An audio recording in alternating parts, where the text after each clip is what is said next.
Every parent wants the same thing at the deepest level, not necessarily the same career for their child, or the same lifestyle, or the same version of success, but the same foundational thing. They want their child to be okay, to have a life that is good, to find meaning and love and purpose and the kind of inner peace that holds when the world gets hard. Every parent, regardless of background or belief, is reaching for that for their children with everything they have. But there is a dimension of that reaching that goes beyond what any parent can provide on their own. Beyond the right school and the right environment and the right influences and the right conversations at the right moments. There is a foundation available to your children that no circumstance can shake, no relationship can replace, and no amount of human effort can replicate.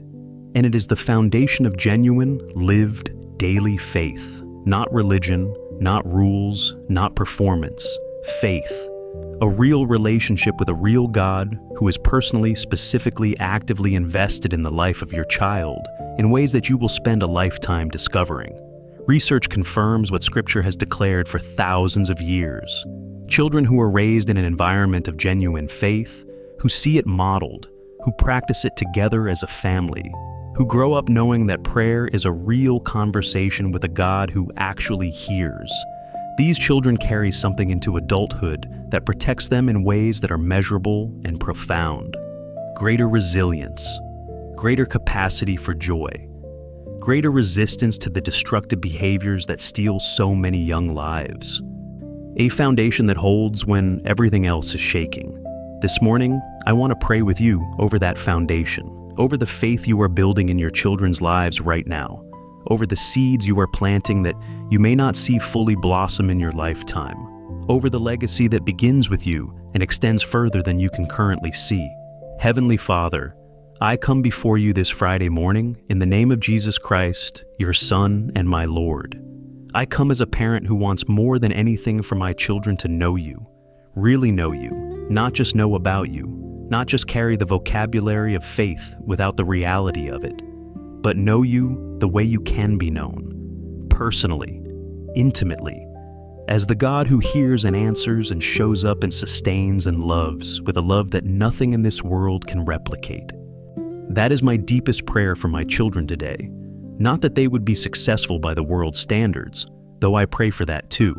Not that they would be comfortable or safe or liked or admired, but that they would know you, because I have lived enough of life to understand that everything else, every achievement, every relationship, every experience is better when it is built on that foundation. And everything else, every difficulty, every loss, every season of confusion is survivable when that foundation is in place.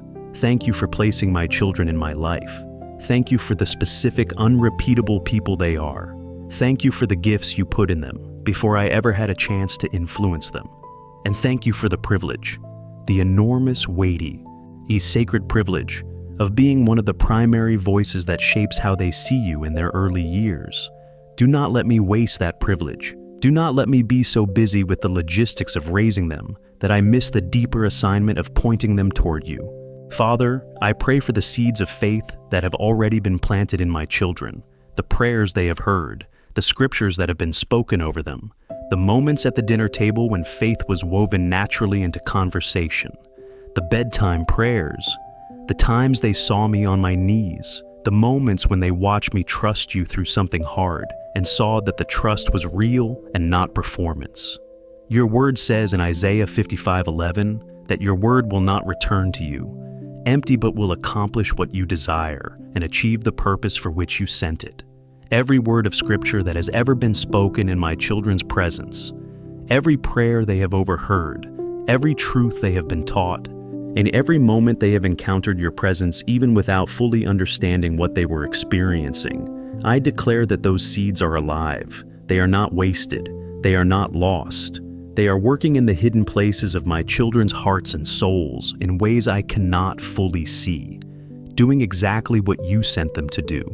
Water those seeds, Lord, with your Spirit, with encounters that are undeniably real, with moments that my children will carry into adulthood as proof that you are not a story, but a presence, that you are not a tradition, but a reality, that the faith they were raised with is not their parents' faith handed down like a piece of furniture, but something alive and personal and worth choosing for themselves.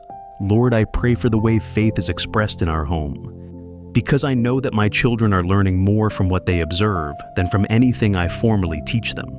They are watching, they are absorbing, they are forming their understanding of who you are and whether you can be trusted based largely on what they see in me. So I pray for myself as much as I pray for them right now.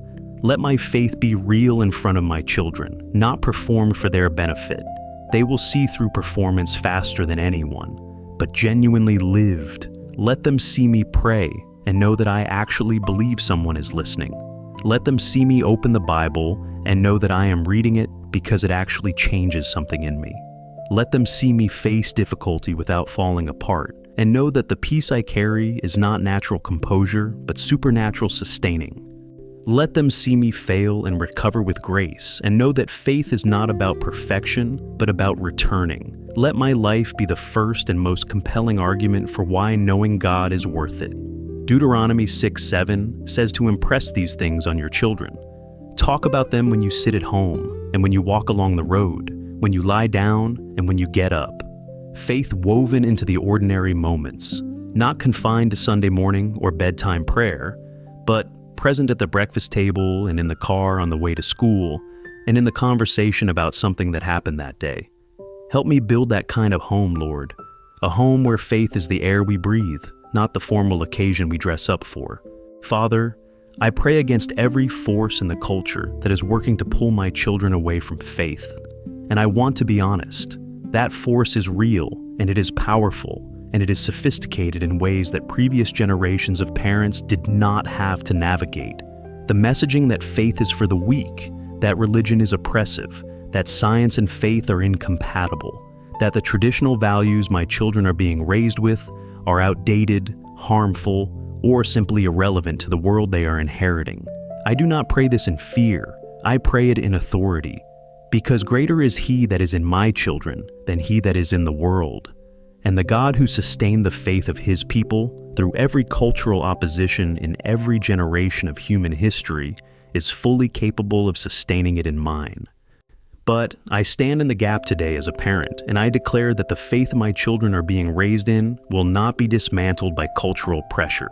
It will not be argued away by voices that have never encountered the living God. It will not be gradually replaced by something that looks like freedom, but is actually a smaller life. Give my children the intellectual tools to engage with their world without being swept away by it. Give them the kind of faith that can hold a hard question without shattering, the kind that is not threatened by doubt, but is deepened by working through it, the kind that can sit with what it does not yet understand and still trust the character of a God who does. Build in my children a faith that is theirs, that they have chosen, tested, wrestled with, and come through the other side of still standing. Lord, and I pray for the legacy that begins with the seeds I am planting today, because the reach of what is built in a child in their early years extends further than any one lifetime.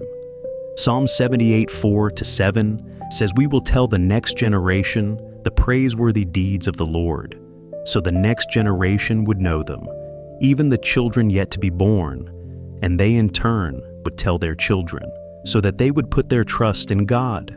I am planting into a harvest that I may not fully live to see. The faith I am building in my children will shape the faith of their children and their children's children in ways that extend beyond my imagination. The prayers I am praying over them today are not just for this generation. They are seeds for generations I will never meet. That truth should not make me passive. It should make me more intentional, all more deliberate, more willing to prioritize what actually matters over what simply feels urgent. So I pray for the long game today, Lord, for the faithfulness to keep planting even when I cannot see the harvest, for the patience to keep praying even when the results are not yet visible, for the wisdom to know that the most important investment I will ever make in my children is not the education I provide or the opportunities I create, but the foundation of faith that will hold them when I am no longer there to hold them myself. Father, I want to speak directly to the parent who feels like they have not done this well enough. The parent who looks at this message and thinks about all the ways they have fallen short in building faith into their children's lives. The years when faith was not a priority. The seasons when the example they set was not the one they wish they had set. The conversations that never happened. The prayers that were never prayed out loud. Hear me today. It is not too late. It was not too late for the prodigal's father. It was not too late for the widow with 2 coins. It is not too late for you. Joel 2:25 says, God will restore the years that the locust has eaten. Restoration is in his character. Redemption is what he does. The years that felt wasted are not beyond his reach. The ground that feels barren is not beyond his power to make fruitful. Start where you are, today, with whatever is in your hands. One honest conversation, one prayer out loud, one moment of genuine transparency about your own faith. Start there, and trust the God of restoration to work with what you bring. Lord, I close this prayer with a declaration over every child whose parent prayed today. I declare that the foundation being built in them is real, and it is lasting, and it is more powerful than any force that will try to dismantle it. I declare that the seeds being planted in them will grow into a faith that is genuinely their own, chosen freely, held firmly, expressed beautifully in the unique life you designed for each of them. And I declare that the generation being raised in homes where prayer is real, and scripture is alive, and faith is practiced and not just professed, this generation will do things for the kingdom of God that will leave the world speechless. That the investment being made in children right now, in living rooms and at dinner tables and in bedtime prayers, this investment will produce a return that extends into eternity. Cover every child being prayed for today with your hand, Lord. Build in them what only you can build, and do what only you can do. Turn the seeds of today into a harvest that is beyond anything their parents dared to hope for. In the faithful, generational, legacy-building name of Jesus Christ, I pray.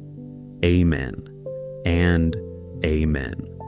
If you prayed this prayer today, if you are committed to raising your children in genuine faith, leave your amen in the comments and tell us one specific way you are building faith into your children's lives right now. Let your answer encourage another parent who is trying to figure out where to start. Share this with every parent you know who wants more for their children than the world alone can offer. Because the most powerful thing you will ever give your children is not what you leave them. It is what you build in them. Amen.